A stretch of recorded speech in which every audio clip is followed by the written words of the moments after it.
Boa noite. Tudo bem com vocês? Bem, quero agradecer a você que nesse domingo contribuiu com a arrecadação do Amor em Quilo desse mês e tendo a certeza que a sua oferta abençoará a vida de alguém. E isso é motivo de alegria, motivo de podermos compartilhar daquilo que Deus tem colocado nas nossas mãos para o nosso sustento e também para que outras pessoas possam ser sustentadas. Então, meu muito obrigado a você.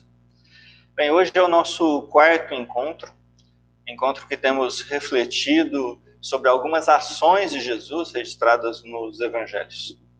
E eu faço isso porque na carta que Paulo escreve aos Filipenses, lá no capítulo 2, versos de 5 até 11, há uma ordem e um elemento de comparação. A leitura que eu faço hoje pode soar um pouco diferente a você, porque ela é uma versão que não é tão conhecida.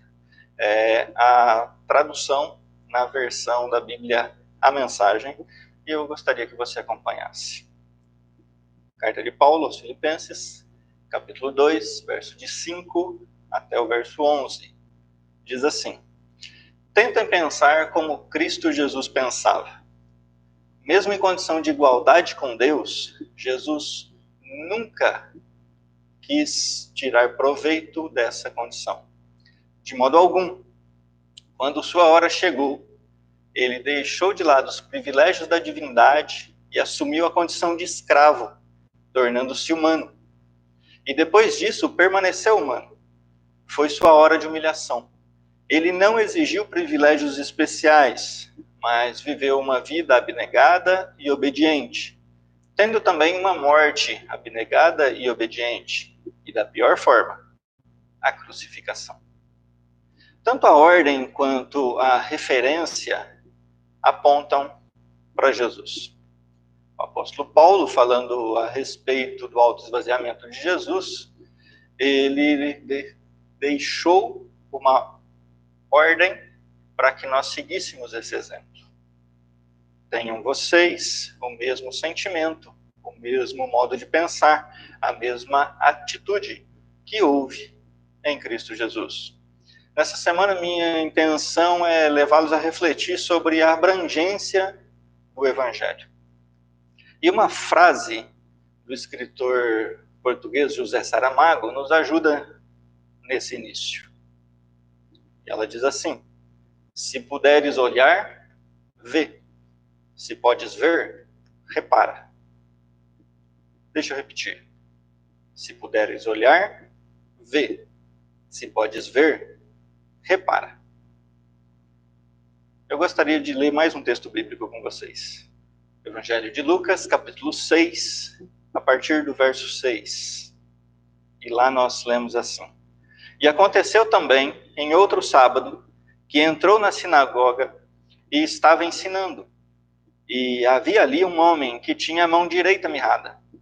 E os escribas e fariseus atentaram nele, se o curaria no sábado, para acharem de que o acusar. Mas ele, conhecendo bem os seus pensamentos, disse ao homem que tinha a mão mirrada: Levanta-te, fica em pé, vem para o meio. E levantando-se ele, ficou em pé. Então Jesus lhe disse: Uma coisa vos hei de perguntar. É lícito nos sábados fazer bem ou fazer mal? Salvar a vida ou matar? E olhando para todos ao redor, disse ao homem: Estende a mão. E ele assim o fez, e a mão lhe foi restituída sã, como a outra. E ficaram cheios de furor, e uns com os outros conferenciavam sobre o que fariam a Jesus. Bem diferente de muita coisa que acontece no nosso meio hoje, Jesus raramente fez questão que suas ações tivessem visibilidade.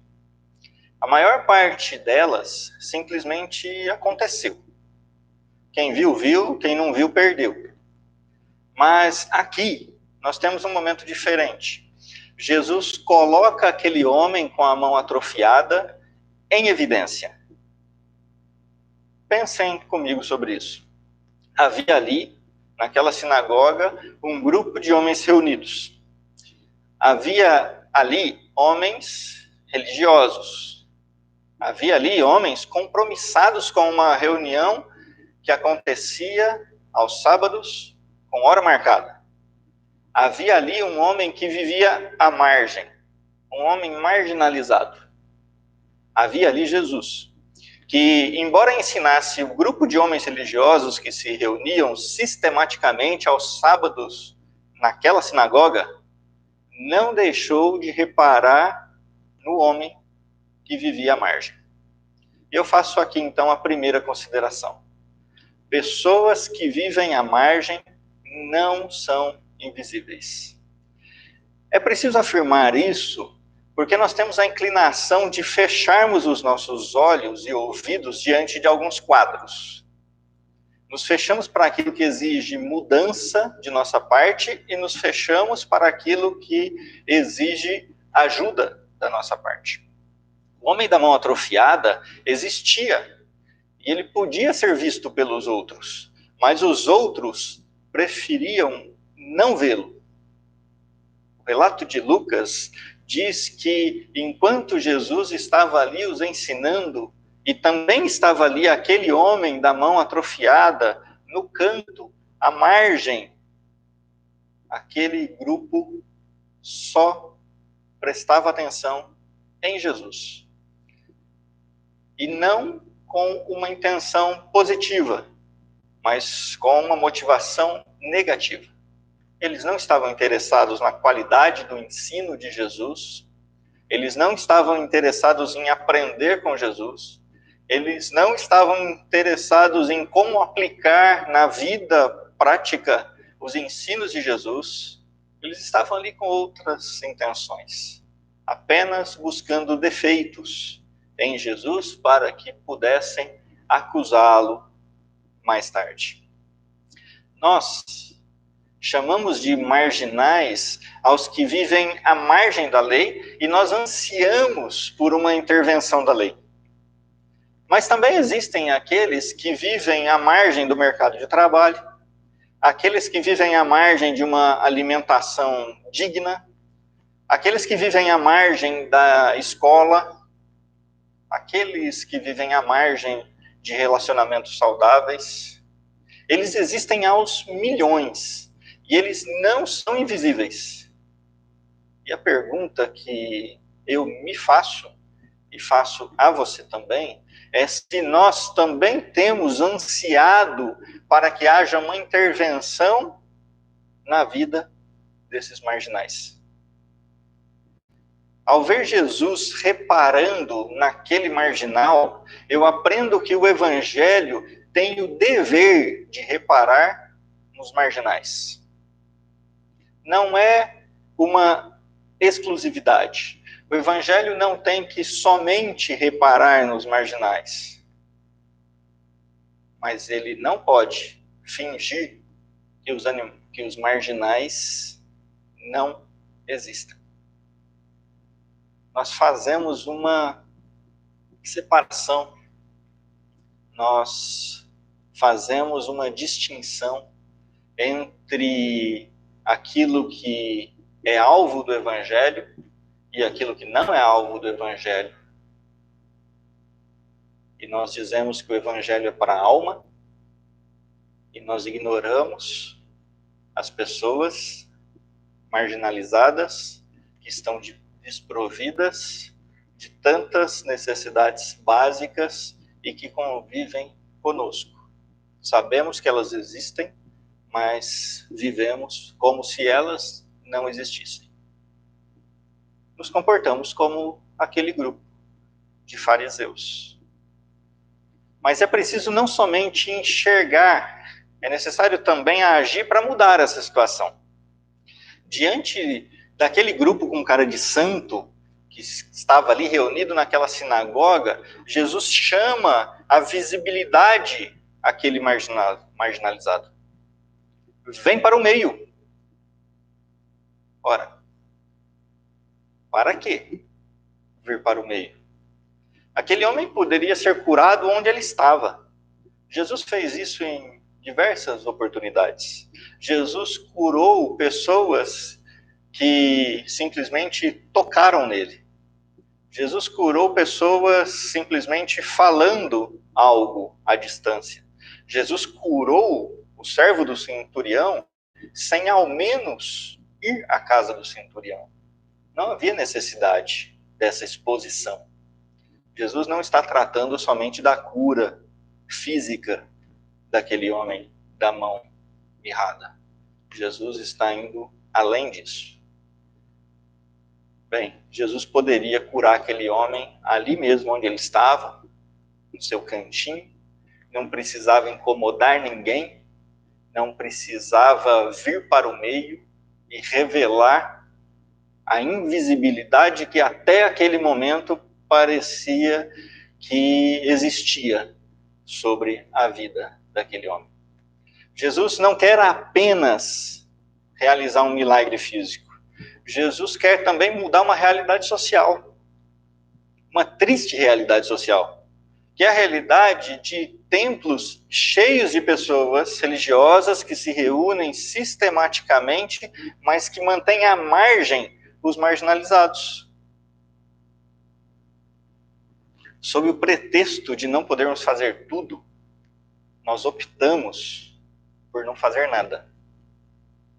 Sob o pretexto de que a alma é o que importa, nós optamos por abandonarmos o corpo. Claro, corpo dos outros.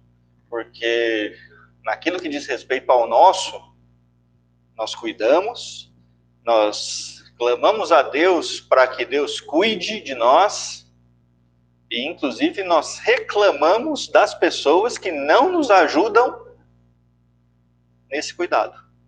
Mas quando diz respeito ao corpo dos outros, aí nós dizemos que o corpo não é tão importante assim e que a única importância é a alma. Tem algo de errado nessa leitura. Nós fazemos uma separação que a Bíblia não faz. Ao ver Jesus intervindo naquela realidade social, eu aprendo que o evangelho que cura e salva é o mesmo evangelho que transforma o meio. E transformar o meio é transformar a vida das pessoas, mas é também transformar a nossa visão sobre o meio. Como nós enxergamos essas realidades? Como nós nos envolvemos com essas realidades? O quanto essas realidades nos incomodam e nos impulsionam para que algo seja feito. Nós olhamos para os marginalizados, atentamos para os porquês,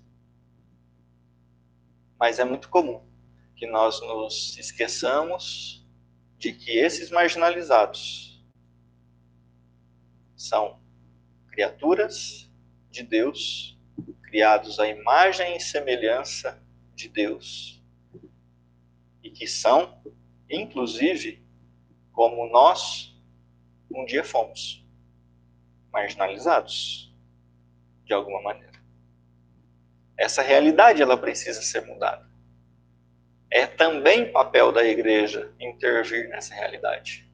É também papel do cristão intervir nessa realidade. É também uma exigência que nós não nos conformemos com essas realidades. O sentimento que houve em Cristo certamente abriga uma visão completa do homem. Homem formado por corpo e alma. E ambos carecem de cuidados. Diante de um mundo que ensina que as nossas necessidades são maiores e mais urgentes que as necessidades dos outros, que Deus abra os nossos olhos para que reparemos nos invisíveis sociais e mova as nossas mãos para que mudanças aconteçam. Lembra-se, se puderes ver, ou melhor, Se puderes olhar, vê. Se podes ver, repara. Que Deus nos ajude a termos o mesmo sentimento que houve em Cristo Jesus. Que Deus abençoe a sua vida.